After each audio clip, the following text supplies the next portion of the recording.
Hi, this is Teddy Burriss, your sales navigator, LinkedIn strategist, trainer, and coach. And I have something brand new on LinkedIn that I've tested that I absolutely like seeing. Before I show you what it is, hit that subscribe button. Got a bunch more videos coming all about LinkedIn and the Sales Navigator, and I create them for you.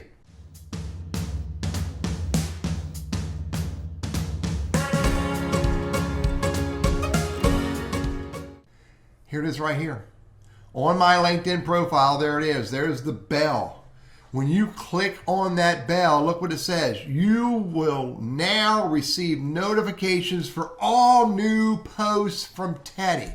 So every time Teddy posts something, and I hope the stuff I post is meaningful, relevant, useful for you, every time I post something, this person will get a notification that I posted something.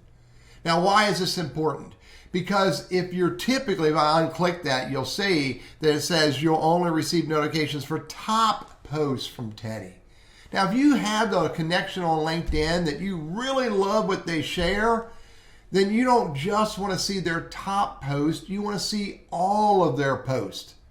And so by clicking that button and getting those notifications, you'll now receive notifications. Okay, I missed it. You'll now receive notifications for all new posts from Teddy. And that's what you want if Teddy is in fact someone who creates and gives content that's meaningful and relevant to you. So look at your LinkedIn network, look at the people that you follow, look at the people that you pay attention to, and consider those that you know always give great content, and hit that notify button so you'll get a notification when they share great content that can be useful to you. I'm Teddy Burriss, your LinkedIn and Sales Navigator, strategist, trainer, and coach, and I hope this idea is helpful for you.